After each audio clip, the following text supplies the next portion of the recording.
Itinanggi ni Senator Bongo at Bato de la Rosa na may kinalaman sila sa umano'y reward system para sa mga mapapatay sa war on drugs ng Administrasyong Duterte. Ang itinulo namang nagplano ng nationwide na pagpapatupad ng sinasabing Davao Model na si Edelberto Leonardo. May senyales na umanong magsasalita na rin ukol sa issue. May report si Jonathan Andal. Posible na rin umanong magsalita si dating NAPOLCOM Commissioner Edelberto Leonardo tungkol sa war on drugs ng Administrasyon Duterte.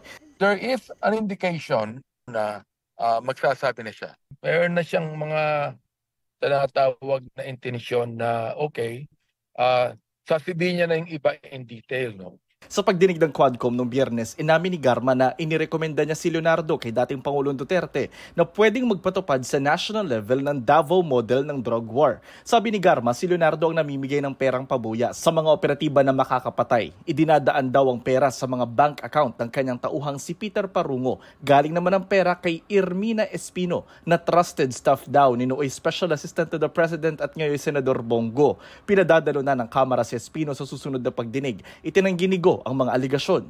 Wala pong reward system na umiiral sa kanyang opisina. Wala siyang inutusan na patayin mo ito. Abogado po si dating Pangulong Duterte.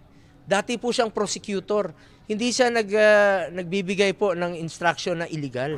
Si Senador Bato de la Rosa, ang PNP chief ng simula ng war on drugs, wala raw siyang ipinatupad na reward system noong panahon niya dahil wala siyang pondo para rito. Ang liderato ngayon ng PNP pinasasagot ang mga naging PNP chief noong Administrasyon Duterte. Sabi naman ni dating PNP Chief Guillermo Elazar na naging PNP chief ng 6 na buwan noong 2021, hindi siya nakatanggap ng order ukol sa umano'y reward system. Sa tala ng PIDEA, mahigit 6,000 ang nasawi sa loob ng 6 na taon sa mga drug operation.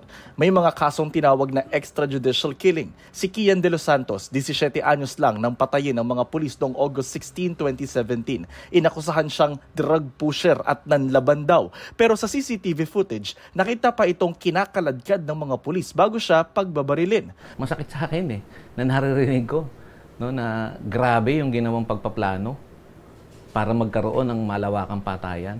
Sa pagdinig ng Quadcom, nakaharap ni Garma ang ilan sa mga biktima ng extrajudicial killing sa Cebu City kung saan siya nagsilbing hepe. In behalf of my men na nagkamali sa inyo, I'm very sorry. But I cannot control all of them. Lahat sila trained police officer. Alam nilang rules of engagement. Sinisika pa rin naming makuha ang panig ng dating Pangulong Duterte. Jonathan Andal, nagbabalita para sa GMA Integrated News.